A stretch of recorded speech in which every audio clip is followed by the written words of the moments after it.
El acta de la sesión 129 se da por aprobada por no haber sido objeto de observaciones. El acta de la sesión 130 queda a disposición de la comisión. El señor secretario dará lectura a la cuenta. Gracias, señora presidenta. Se han recibido por la comisión dos documentos. Uno es un oficio de la Contraloría General de la República, dirigido al alcalde de la Comuna de Santiago, referido al tema de la restauración, alteración y ampliación del inmueble Londres 38, Casa de la Memoria. En dicho documento, la Contraloría informa que no ha recibido respuesta a las comunicaciones que se han enviado y en razón de lo anterior, viene en reiterar los referidos requerimientos a fin de que se sirvan evacuar el pertinente informe dentro del plazo de 5 días hábiles, contados desde la total tramitación del presente oficio. En el fondo, la Contraloría está haciendo un apercibimiento a la Municipalidad de Santiago para que den cuenta de qué es lo que ha pasado con la Casa de Memoria Londres 38. Y también se recibió una excusa de asistencia de parte de la coordinadora de la Comisión de Derechos del Colegio de Psicólogos, mediante la cual señala que no puede asistir a esta sesión por tener asuntos académicos impostergables, pero que sí señala su disposición para una próxima sesión. Hago presente, señora presidenta, que se trata de Francisca Peche, que era la segunda invitada para el proyecto de ley. Esa es toda la cuenta, señora presidenta. Muchas gracias, señor secretario. Ruego a las señoras diputadas y los señores diputados adoptar acuerdos sobre los documentos de la cuenta. Ofrezco la palabra.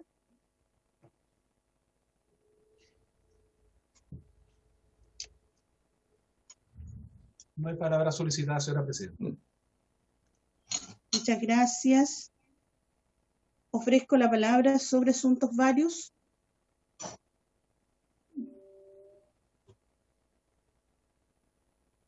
No hay palabra solicitada, señora presidenta. Muchas gracias, señor secretario. Hago presente que esta sesión se celebrará de forma mixta. Parece que no hay nadie de forma presencial y vía remota para todos los que nos encontramos por la vía aplicación Zoom. Esta sesión tiene por objeto continuar con el estudio del proyecto de ley de origen en moción de las diputadas señoras Vallejo, Castillo, Hertz, Giles, Marzán, Nullado y Santibáñez, y de los diputados señores Boric, Jiménez y Walker, que establece un procedimiento especial para hacer efectiva la responsabilidad civil del Estado respecto de personas que hayan sido víctimas de lesiones, mutilaciones o muerte en el contexto de movilizaciones sociales. Boletín número 13.854-17.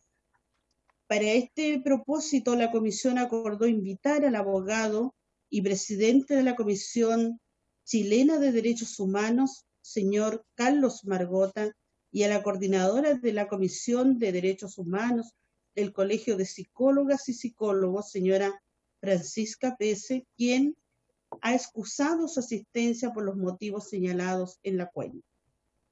Ofrezco la palabra al señor abogado y presidente de la Comisión Chilena de Derechos Humanos, señor Carlos Margota. Muy buenas tardes, señores diputados, señora presidenta, doña Miriam Nullado. El proyecto de ley cuya opinión se nos consulta propone en su idea matriz, y cito, un procedimiento especial para todas las personas que fueron víctimas de lesiones y mutilaciones, así como la muerte de familiares en contexto de movilizaciones sociales en el denominado estallido social, con la finalidad de lograr que las víctimas accedan a un procedimiento veloz. Adicionalmente, disminuye los requerimientos probatorios para que las víctimas puedan obtener una pronta sentencia y una debida reparación. La Comisión Chilena de Derechos Humanos es de opinión que el Parlamento debiera aprobar la presente iniciativa legal en razón de los siguientes fundamentos. Primero, fundamentos normativos del proyecto de ley. El artículo 5 de la Constitución vigente establece que, comillas, es deber de los órganos del Estado respetar y promover tales derechos, garantizados por esta Constitución, así como por los tratados internacionales ratificados por Chile y que se encuentran vigentes. Cierre de la cita. Los Estados comprometen su responsabilidad internacional cuando por acción u omisión incumplen sus obligaciones en materia de derechos humanos. Y frente a la violación de un derecho humano, en forma inmediata surge para el Estado la obligación de investigar, sancionar y reparar el daño producido. Y el acto de reparar significa reponer a la persona la situación en que se encontraba antes de que sus derechos fueran vulnerados. En efecto, los trabajos de Naciones Unidas en los últimos años han desarrollado el derecho a la reparación en sus justas dimensiones y alcances. El documento de principios y directrices básicos para la reparación, aprobado por la Subcomisión de Promoción y Protección de los Derechos Humanos en 1997, define la obligación de los Estados de adoptar medidas para una reparación rápida y plenamente eficaz. Es así como la reparación deberá lograr soluciones de justicia, eliminando o reparando las consecuencias del perjuicio padecido, así como evitando que se cometan nuevas violaciones a través de la prevención y la disuasión. La reparación deberá ser proporcionada a la gravedad de las violaciones y del perjuicio sufrido y comprenderá la restitución, compensación, rehabilitación, satisfacción y garantías de no repetición. En efecto, el mencionado documento de Naciones Unidas establece en su principio número 20, comillas, la indemnización ha de concederse de forma apropiada y proporcional a la gravedad de la violación y a las circunstancias de cada caso, por todos los perjuicios económicamente evaluables que sean consecuencia de violaciones manifiestas de las normas internacionales de derechos humanos o violaciones graves del derecho internacional humanitario, tales como los siguientes. Primero, el daño físico-mental. Segundo, la pérdida de oportunidades, en particular las de empleo, educación y prestaciones sociales. Tercero, los daños materiales y la pérdida de ingresos, incluido el lucro cesante. Cuarto, los perjuicios morales. Y quinto, los gastos de asistencia jurídica o de expertos, medicamentos y servicios médicos y servicios psicológicos y sociales. A su vez, el artículo 63.1 de la Convención Americana de Derechos Humanos, instrumento internacional suscrito y ratificado por el Estado de Chile, establece: cuando decida que hubo violación de un derecho o libertad protegida en esta convención, la Corte dispondrá que se garantice al lesionado en el goce de su derecho o libertad conculcados. Dispondrá asimismo, si ello fuera procedente, que se reparen las consecuencias de la medida o situación que se ha configurado, la vulneración de esos derechos y el pago de una justa indemnización a la parte lesionada. Tal como lo ha indicado la Corte, el artículo 63.1 de la Convención Americana refleja una norma consuetudinaria que constituye uno de los principios fundamentales del derecho internacional contemporáneo sobre la responsabilidad de los Estados. De esta manera, al producirse un hecho ilícito imputable a un Estado, surge de inmediato la responsabilidad internacional de éste por la violación de una norma internacional, con el consecuente deber de reparación y de hacer cesar las consecuencias de la violación. La reparación del daño ocasionado por la infracción de una obligación internacional requiere, siempre que sea posible, la plena restitución, esto es, la restitutio in integrum, la cual consiste en el restablecimiento de la situación anterior. En lo que se refiere a la violación del derecho a la vida y otros derechos como la libertad e integridad personales, garantías judiciales y protección judicial, por no ser posible la restitutio in integrum, la reparación se realiza inter alia, según la práctica jurisprudencial internacional, mediante una justa indemnización o compensación pecuniaria, a la cual deben sumarse las medidas positivas del Estado para conseguir que hechos lesivos como los del presente caso no se repitan. En síntesis, el derecho a la reparación tiene una doble dimensión: una sustantiva, que consiste en la reparación del daño sufrido a través de la restitución, indemnización, rehabilitación, satisfacción y garantías de no repetición, y otra dimensión procesal, como medio que posibilita la reparación. Esta última obligación forma parte de la obligación general de proporcionar recursos internos efectivos. De allí la pertinencia del presente proyecto de ley, que busca establecer un procedimiento especial rápido y expedito para la obtención de una debida reparación a las víctimas. Fundamentos de hecho del proyecto de ley. El denominado estallido social iniciado en octubre del año pasado ha sido un movimiento social masivo que irrumpió a lo largo y ancho del territorio nacional y que busca superar el actual modelo neoliberal y dar paso a un proyecto de sociedad que termine con la grosera desigualdad, el abuso institucionalizado y en el que se garanticen derechos humanos básicos como la salud, la educación y la seguridad social, entre otros, a través de una expresión normativa en una nueva constitución que sea el reflejo del ejercicio soberano del derecho de libre determinación del pueblo chileno, derecho consagrado en el artículo primero homónimo de ambos pactos complementarios de la Declaración Universal de Derechos Humanos. La respuesta del gobierno, en vez de escuchar a su mandante, el pueblo de Chile, y dar paso a reformas profundas que reflejaran esta exigencia mayoritaria de transformación y cambio social, optó por la aplicación de una política de violación masiva, grave y sistemática de los derechos humanos, que tuvo por finalidad neutralizar la legítima protesta social. El presidente de la República señaló que estábamos en guerra, declaró un estado de excepción constitucional y sacó a las Fuerzas Armadas a la calle a controlar el orden público. Las gravísimas violaciones a los derechos humanos fueron constatadas por 4 organismos internacionales que visitaron Chile y elaboraron sendos informes que dieron cuenta de las muertes, torturas, víctimas de trauma ocular y detenciones masivas, entre otras graves vulneraciones. Terminar con la represión es el llamado que han hecho sus respectivos informes los 4 organismos internacionales. Sin embargo, ha habido de parte del gobierno un completo desoimiento de las recomendaciones encaminadas al respeto y garantía de los derechos humanos, incluidas en los referidos informes, y las violaciones a los derechos humanos continúan hasta el día de hoy.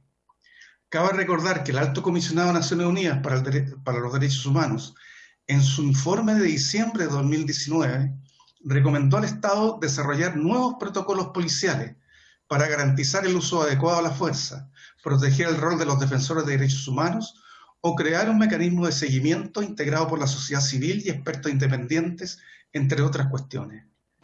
Sin embargo, 3 meses después, en marzo del año pasado, el representante regional del organismo, Jan Jarab, denunció que se seguían violando los derechos humanos de los manifestantes en Chile y que el Estado prácticamente no había cumplido con ninguna de las 21 recomendaciones que el organismo le hizo al gobierno. Y en octubre del año pasado, con ocasión del joven manifestante lanzado al río Mapocho por un uniformado, el representante regional del Alto Comisionado expresó en un comunicado público que en el caso del Puente Pío IX no es excepcional, sino que se suma a la ya extensa lista de otros casos de violación a los derechos humanos por parte de fuerzas de orden cometidas en el contexto de manifestaciones sociales. Y reiteró lo ya planteado en el informe de diciembre del Alto Comisionado al señalar que se necesita abordar las causas estructurales de la conflictividad en la sociedad, como la desigualdad socioeconómica y la inequidad social. El Estado debe proteger los derechos humanos de todas las personas en condiciones de igualdad y no discriminación, concluyó. Tercero, comportamiento de los tribunales frente a la violación a los derechos humanos. A nuestro entender, las cifras oficiales dan cuenta de un comportamiento asimétrico y consecuencialmente de una grave vulneración al principio de igualdad ante la ley por parte de los distintos poderes del Estado encargados de la persecución penal, que tiene serio impacto en el cumplimiento de las obligaciones estatales de investigar las violaciones a los derechos humanos, sancionar a los responsables y reparar a las víctimas. En efecto, según el Departamento de Estudios de la Corte Suprema, más del 70% de los delitos relacionados con violación a los derechos humanos se llevaron a cabo durante el proceso de detención, traslado y estancia en comisaría a raíz de las manifestaciones. Y a abril del año pasado, Carabineros de Chile fue la institución con mayor cantidad de denunciados o querellados, con el 92.8% del total de los delitos constitutivos de violación a los derechos humanos. De acuerdo a las cifras del Ministerio Público, de las 8.827 denuncias de graves violaciones a los derechos humanos, incluyendo crímenes de lesa humanidad de la Ley 20.357, hay solo 75 agentes estatales formalizados, 25 imputados con alguna medida cautelar privativa de libertad y un solo condenado.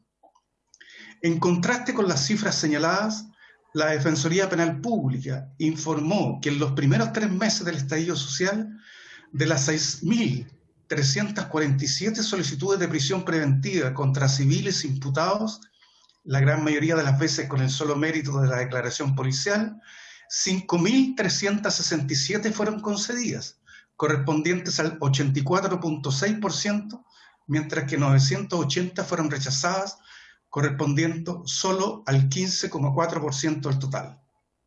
Estas cifras demuestran claramente el uso del aparato legal público como herramienta de represión y de vulneración de los derechos humanos de las personas y en específico de ciudadanos civiles de nuestro país, y una evidente omisión en el cumplimiento por parte del Estado de su deber de hacer verdad, justicia y reparación en materia de violación a los derechos humanos.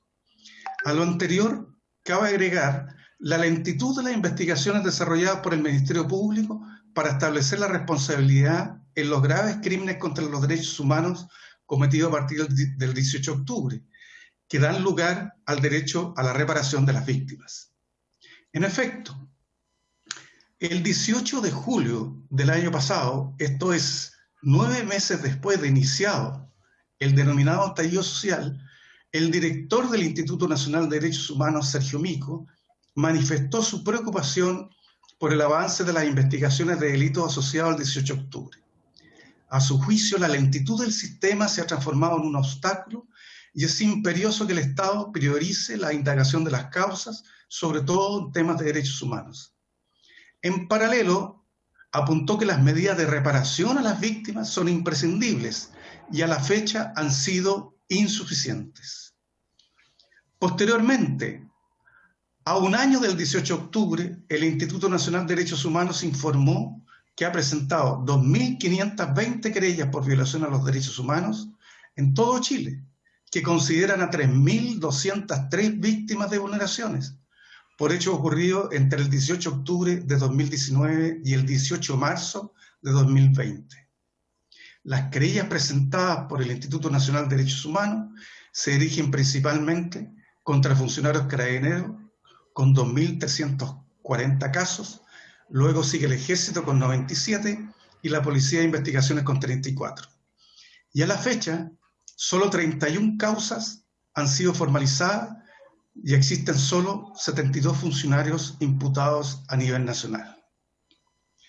La Comisión Chilena de Derechos Humanos, en la búsqueda de la verdad, justicia y debida reparación a las víctimas, mediante la interposición de 48 querellas ante los tribunales, 30 de las cuales por crímenes contra la humanidad, ha encontrado las mismas dificultades que todos los querellantes. Los procesos investigativos instruidos por el Ministerio Público no han avanzado o registran una lentitud que compromete la responsabilidad del Estado en el establecimiento de la justicia y la debida reparación a las víctimas, existiendo presiones indebidas mediante procesos disciplinarios, amenazas y amedrentamientos a los magistrados sustanciadores y fiscales investigadores, como ha ocurrido con el juez Daniel Urrutia, la fiscala Jimena Chong y los fiscales Marcelo Carrasco y Javier Armendáriz. Además, a esas serias dificultades se suman la falta de recursos asignados por el Estado para el debido cumplimiento de esta importante función. En efecto, la Brigada de Derechos Humanos de la Policía de Investigaciones, encargada de cumplir con las órdenes de investigar, solo existe en Santiago y no en las demás regiones del país. Y en los casos de tortura hay insuficiencia en los servicios médico-legal de médicos capacitados en el protocolo de Estambul, y los facultativos del Colegio Médico que han estado colaborando en esta tarea no dan abasto. Pero sin lugar a dudas que el mayor obstáculo ha sido la falta de reconocimiento y rechazo por parte de representantes de los diversos poderes de Estado acerca de los permanentes hechos vulneratorios de derechos humanos de parte de las policías y militares en contra de la población civil. Esta suerte de renovado negacionismo es del todo cuestionable, máxime si se tiene presente el apoyo y respaldo permanente que el presidente de la República le otorgó por más de un año al exdirector general de Carabineros, Mario Rosa, por el actual ilícito de sus subordinados, a pesar de las innumerables querellas presentadas en su contra.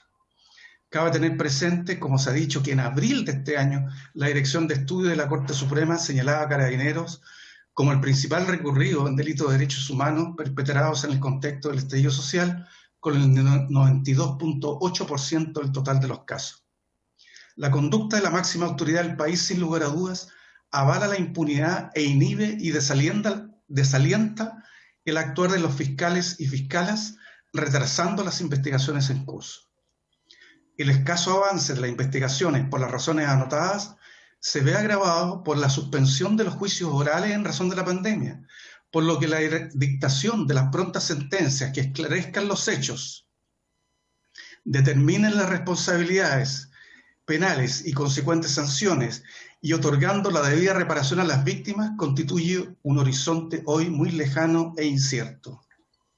Cabe tener presente que el Centro de Estudio de Justicia de las Américas, ente internacional perteneciente a la Organización de los Estados Americanos, con sede en Santiago de Chile, dio a conocer el pasado 18 de diciembre de 2020 los resultados de una investigación liderados por la institución y con el apoyo de la Fundación para el Debido Proceso, el Centro de Derechos Humanos de la Universidad de Chile y la Defensoría Jurídica de dicha universidad, que evaluó el comportamiento del sistema de justicia de Chile ante las violaciones de derechos humanos ocurridas en el contexto de la protesta social del 18 de octubre de 2019.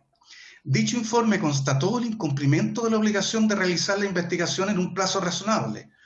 Tras 14 meses, señaló, solo existen imputados formalizados en menos del 1% de las causas, y el incumplimiento de la obligación de realizar la investigación de manera propositiva, ya que en su mayoría los casos que han tenido un mayor nivel de avance ha sido gracias al impulso de víctimas y querellantes. Al mismo tiempo, estableció que uno de los elementos más críticos en el funcionamiento del sistema de justicia penal es el rol que ha tenido Carabineros de Chile, organismo al cual pertenece una gran mayoría de los agentes investigados por violación a los derechos humanos, con un 92.8% del total, tal como se ha señalado. Se han identificado demoras en la entrega de información solicitada por la Fiscalía, obstrucciones a las investigaciones, uso indebido de procedimientos disciplinarios con fines dilatorios o amedrentamiento de testigos, algo que atenta contra la efectividad de las investigaciones que dirige el Ministerio Público. Y entre las principales recomendaciones de dicho organismo, el informe plantea, entre otras medidas, que la Comisión Nacional de Coordinación del Sistema de Justicia Penal preste especial consideración a la agilización de las investigaciones y a la obstrucción de las investigaciones por parte de Carabineros de Chile, con el objetivo de evitar la impunidad en caso de violaciones graves de derechos humanos.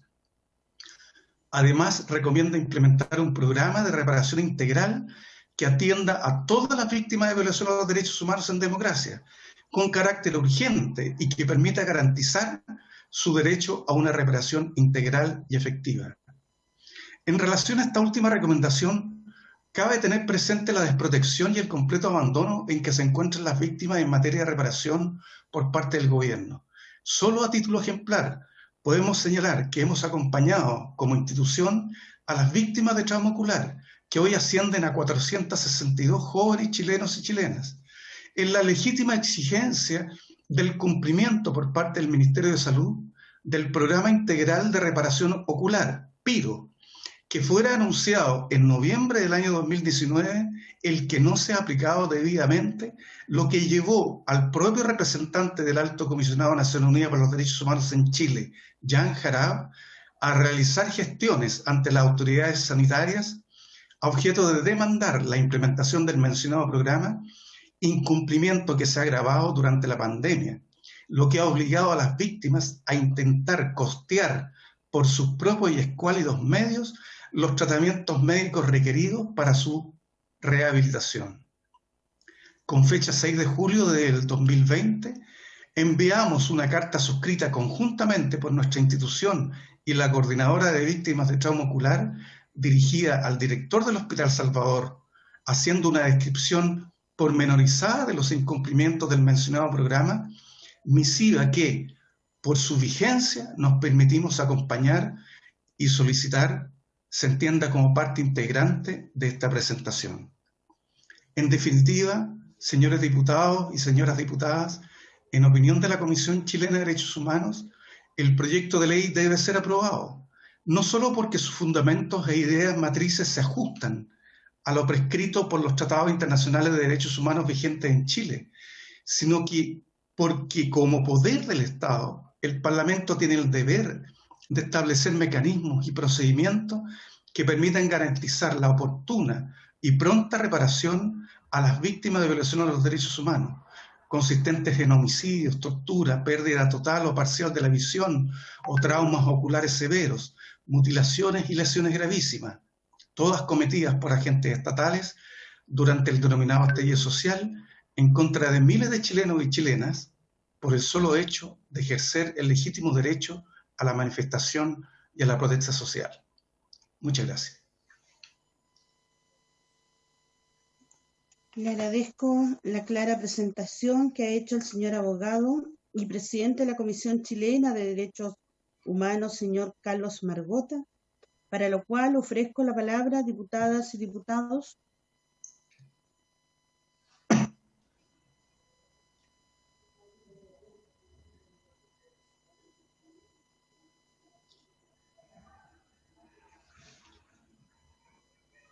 Señor secretario, ¿hay solicitud de la palabra?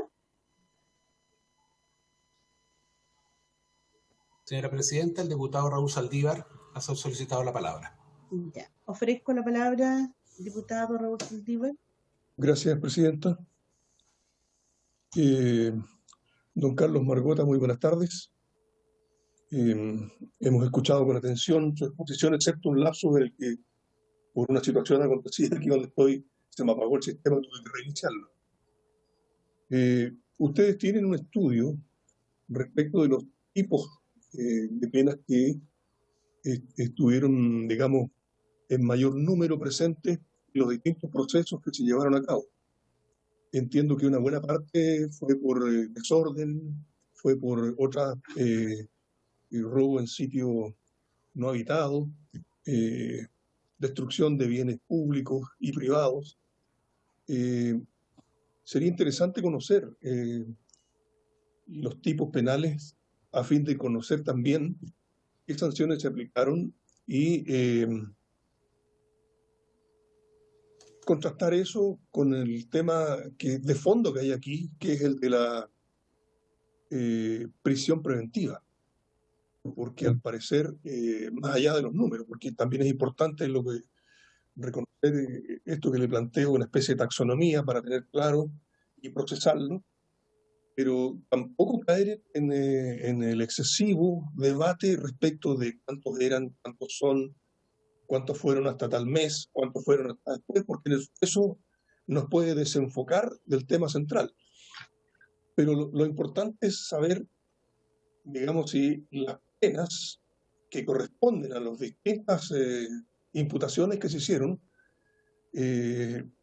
son en su mayoría inferiores al tiempo que han tenido las personas en prisión preventiva, porque eso sería desastroso y significaría de frentón el abuso y la utilización de la prisión preventiva, la instrumentalización de la prisión preventiva. Y ya sabemos que en Chile, no solo en este caso, sino en otros anteriores, ha habido un abuso extremo en la prisión preventiva. Yo he conocido casos de personas que han estado 1 año y medio, incluso más tiempo, y es más, han perdido todo por ese tiempo que estuvieron y no tienen reparación alguna. Y yo creo que cuando hay abuso de la pena, de la prisión preventiva, tiene que haber algún grado de reparación, que no existe para nada, sino que la reparación se orienta fundamentalmente a pérdidas objetivas, en circunstancias de que el tiempo que se lleva dentro de la prisión preventiva puede significar para muchas personas, y de hecho lo significa de manera subjetiva y objetiva, de cuestiones de valor tremendo desde el punto de vista humano, desde el punto de vista material. Entonces el abuso, sin que exista ninguna compensación para la persona que después sale libre completamente de toda responsabilidad, pero estuvo 1 año y medio. En este caso particular de la llamada revuelta de octubre, hay muchas personas que podrían haber tenido una pena menor, incluso una pena alternativa, pero estuvieron 8 meses. Entonces, yo creo que ahí hay un tema muy de fondo y sería bueno contrastar eso con, como lo decía al comienzo, con los tipos penales que se aplicaron a fin de ver si realmente hubo justicia. Que creo que es un tema a conversar y a dialogar, porque debieran haber algunos criterios ya y el Poder Judicial debiera tener alguna preocupación sobre este tema a fin de afinar de mejor forma y establecer criterios más precisos en torno al tema de la prisión preventiva. No sé si he sido claro en el planteamiento que hice, porque es una mezcla de aseveraciones más consultas. Gracias, Presidenta. Gracias, diputado. Ofrezco la palabra. ¿Hay algún otro diputado que esté solicitando la palabra? Señor secretario. No, señora presidenta, no hay diputados solicitando la palabra. Solo yo quería pedirle un segundo para poder solicitarle a don Carlos si nos puede enviar su minuta a la comisión. Sería muy útil poder contarla físicamente, digamos, para el trámite legislativo que viene en este proyecto. Muchas gracias, presidente. Ofrezco la palabra, señor abogado, don Carlos. Sí, frente a las consultas que realiza el señor diputado Saldívar, sin lugar a duda, yo establecería dos hechos que son muy importantes y muy relevantes respecto a estas materias. En primer lugar, bueno, señalar que lo que está en discusión en el proyecto de ley que en materia, digamos, de la tramitación actual, digamos, por parte de la Comisión de Derechos Humanos de la Cámara de Diputados, dice relación con el establecimiento de un procedimiento judicial especial a objeto de que las víctimas de violación a los derechos humanos tengan acceso a una pronta y oportuna reparación. Y eso, sin lugar a dudas, tiene una fundamentación en la normativa internacional de derechos humanos, tal como lo planteamos en nuestra presentación. En relación a los presos del estallido social, que eso es lo que entiendo yo, me pregunta el diputado o hace la consulta, tal como lo señalamos en nuestra presentación, existe un comportamiento asimétrico de los tribunales para tratar situaciones que, en virtud del principio de igualdad ante la ley, debieran enfrentarse del mismo modo. Es decir, de que todas las personas tuvieran el mismo acceso a la justicia y se le respetara ese principio, digamos, de igualdad ante la ley. Lamentablemente hay un número muy bajo de condenados, acusados de distintos delitos con ocasión del estallido social, y precisamente la gravedad del problema que aflige a las personas que están encarceladas hoy día en Chile, acusadas de delitos asociados al estallido social, han tenido que padecer la prisión preventiva durante un largo tiempo, más allá de lo recomendado y más allá de lo que establece el principio general en materia de derechos humanos, de que la prisión preventiva no debe ser la regla general.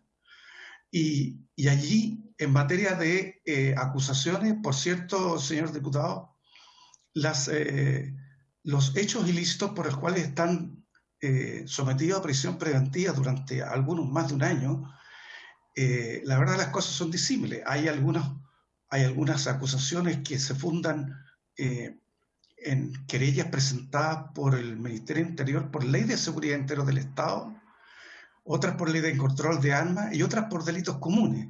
De manera que es disímil la diversidad, digamos, de imputaciones de ilícitos que se le hace. La gravedad, tal como usted lo señala, efectivamente el abuso que se hace respecto de ellos, los presos del estallido social, de este mecanismo de última ratio, como se dice en materia penal, que es el uso de la prisión preventiva, que hoy día está siendo más bien utilizado como un mecanismo de castigo y de represión a quien hoy día está encarcelado por los ilícitos que se le acusa. En cambio, respecto a los violadores de los derechos humanos, hay otra situación, sin lugar a dudas.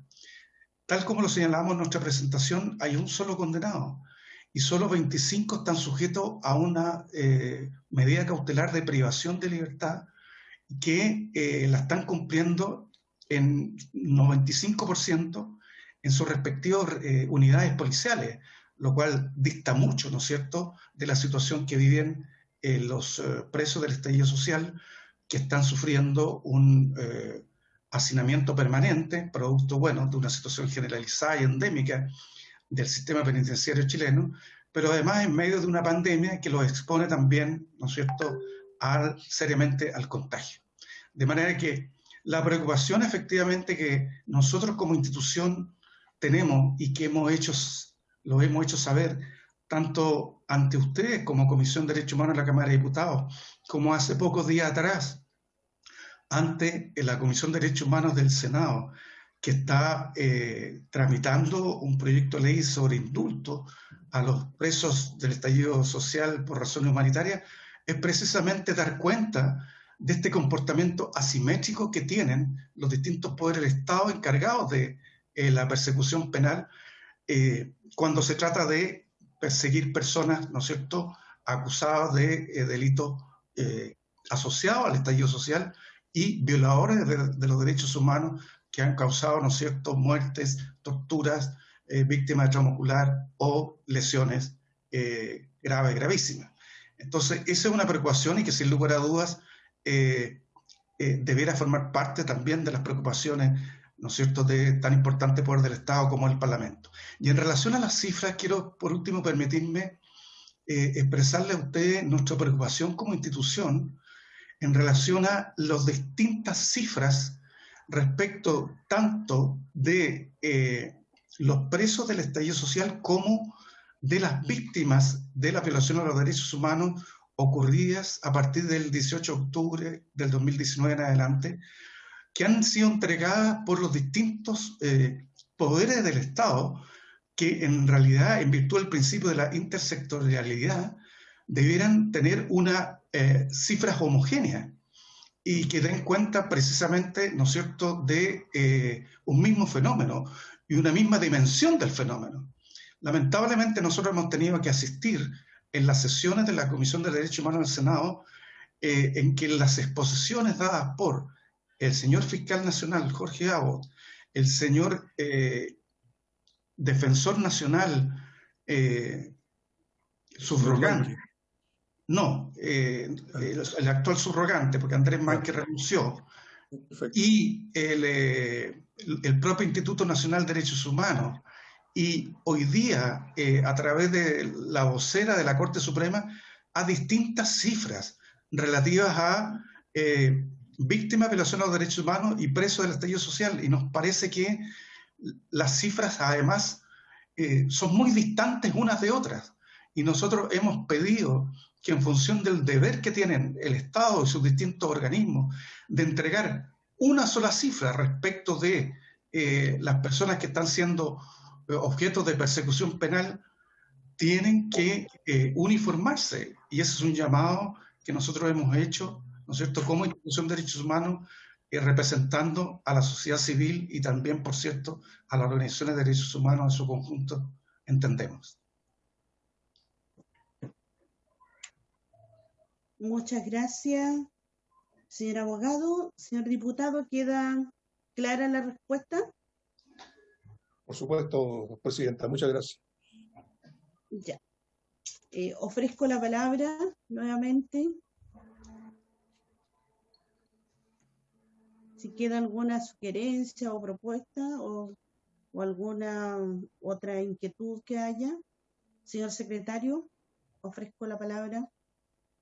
No, señora presidenta, no hay palabras solicitadas.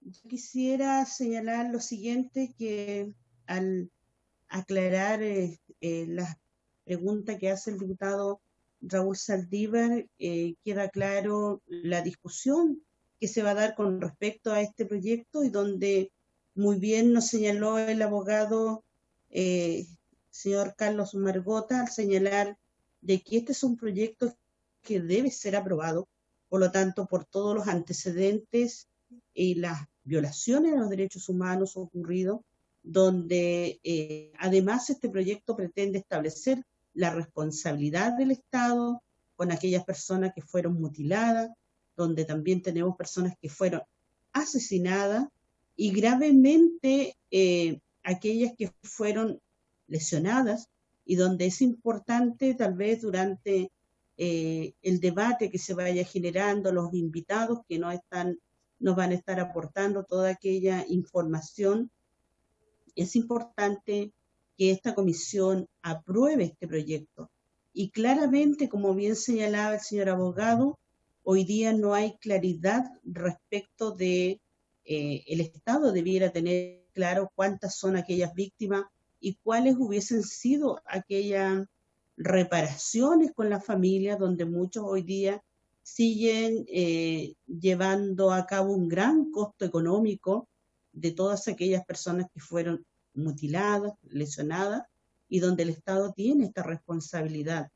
Entonces esperamos que además, a través del otro proyecto que está en discusión en el Senado, donde esperamos también que todas aquellas personas que hoy día están privados de libertad y donde no hay claridad de parte del Estado cuántas realmente son, y todas las instituciones tienen informaciones parcializadas, por lo cual yo igual valoro el trabajo que ha hecho el abogado Carlos Margota en representación de la Comisión Chilena de Derechos Humanos, donde también en coordinaciones con las familias de las víctimas que hoy día se encuentran privadas de libertad, y donde esperamos que este proyecto pueda tener el avance que se requiere en el Senado, y donde a nosotros nos corresponde hoy día debatir este proyecto. Esperamos que en la sesión siguiente podamos contar con la señora Francisca Pese,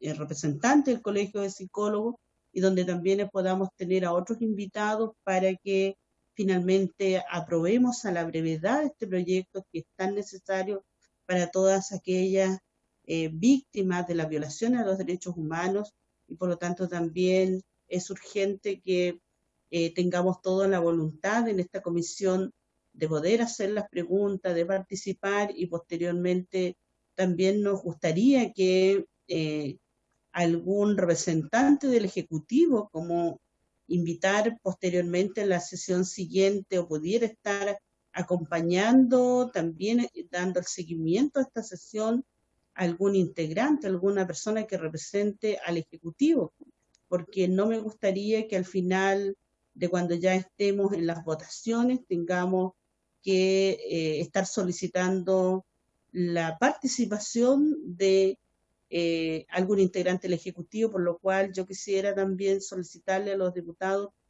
que están en esta sesión y al señor secretario que podamos invitarlo en esa calidad, porque en las diversas otras comisiones, por lo menos de manera permanente, hay algún representante del Ejecutivo para poder ir revisando, analizando y también emitiendo opiniones. Así que yo agradezco una vez más al señor abogado Carlos Margota, y si no hay alguna otra pregunta, señor secretario, vuelvo a preguntar una vez más. Parece que... Señora presidenta, el diputado Tucapel Jiménez ha solicitado la palabra. Ya. Ofrezco la palabra al diputado Tucapel Jiménez. Gracias, presidenta. No, saludar al abogado, la verdad que es clarísimo lo que expone. No hay muchas preguntas respecto por mi lado, sino más que eso quería preguntarle a usted, presidenta, si pudiésemos fijar los tiempos, porque yo entiendo la importancia de este proyecto y ya sabemos por la experiencia que tenemos en la comisión que a veces se dilatan en el tiempo, y entonces yo no sé cuántos invitados más tenemos en la lista. Si pudiésemos fijar, por ejemplo, para el miércoles 20 poder votar este proyecto. Tenemos toda la otra semana para quizás el mismo día lunes y miércoles recibir a más invitados, invitar al Ejecutivo también, al ministro. Tendríamos dos sesiones, incluso tendríamos la del lunes 18. Entonces podríamos tener 3 sesiones antes de votar, pero poder definir, ¿no es cierto?, ya dejar claro que el día miércoles 20 este proyecto lo vamos a votar, porque así yo creo que vamos vamos avanzando y no dilatando los proyectos que usted sabe, porque en esta comisión de repente se dilatan porque a muchos lo hacen que se dilaten y ya tenemos la experiencia en otros proyectos. Entonces le quería pedir eso, Presidenta, si pudiésemos fijar los plazos. De acuerdo. Muchas gracias, diputado. Podemos establecerlo como acuerdo. Lo que usted señala, la fecha es día 20, el día miércoles que pudiera ser. Entonces tendríamos que para la próxima sesión, el próximo miércoles, que es la reunión de carácter ordinaria, invitar nuevamente a la señora Francisca Pese y también invitar a alguien del Ejecutivo para que no nos señalen de que no tuvieron la oportunidad de ser invitados. Me gustaría que, si se puede establecer este acuerdo, señor secretario, para que lo podamos llevar a votación, alguna otra sugerencia. Pero, Presidenta, antes de someterlo a votación, pidió la palabra al diputado Raúl Saldívar. Ya. Ofrezco la palabra, diputado Saldívar. Muchas gracias, Presidenta. Yo creo que corresponde que sea invitada la subsecretaria de Derechos Humanos, en primera instancia. Y ojalá el ministro de Justicia y Derechos Humanos, para una próxima reunión, a fin de ir avanzando en el debate, en la discusión y en el afianzamiento de algunos temas. Sobre todo porque en la opinión del señor Margota queda claro el hecho que el proyecto se ajusta plenamente a los acuerdos internacionales que ha suscrito Chile y a los deberes constitucionales que el Estado tiene, el gobierno tiene, mejor dicho. Entonces, creo que sería muy importante, despejado eso, el debate se reduce a otros asuntos de concepciones más ligadas a las posiciones que tenga cada uno de los parlamentarios. Pero me parece que, como está planteado el tema, el debate perfectamente se puede, acotar a lo que se ha señalado por parte del diputado Tucapel Jiménez por su intermedio, una sesión más, y el 20 votar. Después viene la semana distrital, después viene febrero, y ya se nos va a pasar el tiempo muy rápidamente. Y estos temas hay que manejarlos con algún grado de velocidad, por las razones que comparto, que expuso también el diputado Jiménez. Muchas gracias. Entonces podemos llevar a tomar el acuerdo, señor secretario. Ideal que pudiera venir la subsecretaria de Derechos Humanos y también la señora Francisca Pese del Colegio de Psicólogas y Psicólogos. Señora Presidenta, un segundo. Ha pedido la palabra el diputado Diego Chalper. Ofrezco la palabra, diputado Chalper. Sí, gracias, Presidenta. Bueno, saludar, por supuesto, a nuestros invitados. Yo la verdad es que no estoy tan de acuerdo, para serle franco, porque creo que este es un tema en donde tenemos que escuchar distintas opiniones. Yo tengo serias dudas también sobre la constitucionalidad del proyecto en algunos de sus pasajes. Entonces, a mí me gustaría, no sé si tenemos algún informe de la biblioteca, Presidente, me gustaría que eso llegara.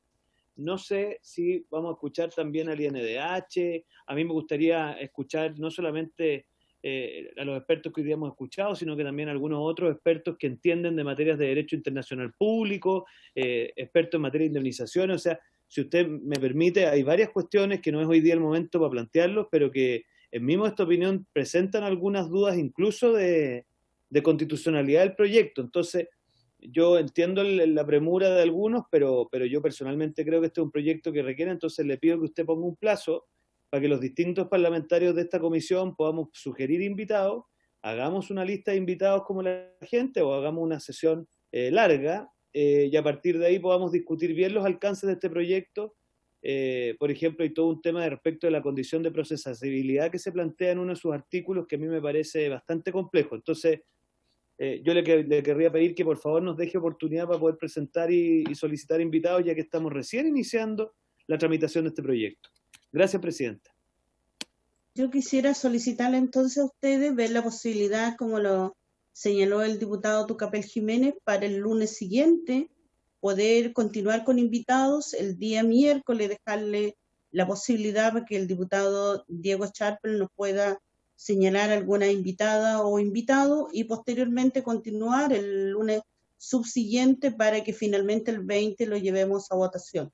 Por lo tanto, tendríamos la posibilidad de tener 4 sesiones exclusivamente analizando este proyecto y en lo posible no debemos dilatar tanto porque febrero ya prontamente viene y no estaríamos tampoco, en este caso, dejando un proyecto trunco para que en marzo tengamos la oportunidad de seguir avanzando con otros proyectos que tenemos. Así que le agradezco, diputado Diego Scharper, para que nos haga llegar y el miércoles siguiente podamos tener la posibilidad de contar con la sugerencia que usted nos hace y el próximo lunes, señor secretario, poder convocar y hacer las invitaciones a la señora Francisca Pérez del Colegio de Psicólogas y Psicólogos y al mismo tiempo invitar a la subsecretaria de Derechos Humanos. La presidenta, me parece que el diputado Raúl Saldívar está pidiendo la palabra. Ofrezco la palabra, diputado Saldívar. En todo caso, ya no perdió vigencia lo que iba a señalar porque la presidenta hizo un buen planteamiento y me permito apoyarlo para que lo tomemos como acuerdo. Muchas gracias. Señor secretario, para que establezcamos el acuerdo de que vamos a sesionar en estas audiencias respecto a este proyecto el día lunes, el miércoles, que la sesión ordinaria, posteriormente el lunes subsiguiente, hasta llegar a la votación el día miércoles 20 de enero. Presidenta, resumo. Entonces tendríamos sesión el día lunes 11, en donde desde ya invitaríamos a la Francisca Peche, que fue la persona que se puso en esta oportunidad, y a la subsecretaria de Derechos Humanos. Sí. El diputado Saldívar había dicho ministro de Justicia y Derechos Humanos. ¿A ellos no? No, yo creo que la subsecretaria va a poder participar, el ministro generalmente tiene algunas otras complicaciones, generalmente va a enviar a ella. O podríamos invitarlo a él y enviará seguramente a la subsecretaria como... Perfecto, señora presidenta. Vamos a invitar a Francisca Peche, la subsecretaria de Derechos Humanos. Si hay alguna alteración, usted me lo comunica porque está dentro de sus facultades. También sesionaríamos, obviamente, una sesión ordinaria el miércoles 13, en la que donde el diputado Scharper habría llegar... invitado a alguien más el instituto podría ser. Exacto. Y el lunes subsiguiente. El lunes 18 también tendríamos invitados y votaríamos en general el miércoles 20. El día, exactamente. ¿Habría acuerdo en eso, señor diputado?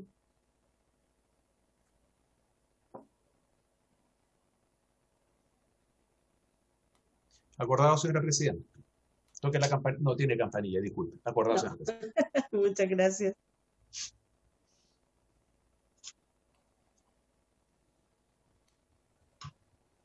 Ofrezco la palabra si alguien tiene alguna sugerencia. ¿No hay? No hay palabra solicitada, señora presidenta. Ya. Bien, le agradecemos especialmente a nuestro invitado, al señor abogado y presidente de la Comisión Chilena de Derechos Humanos, señor Carlos Margota, a todos los diputados y diputadas. Muchas gracias. Y a usted y a todo el equipo, señor secretario. Muchas gracias, muy buenas tardes. Habiéndose cumplido el objeto de la sesión, se levanta. Gracias.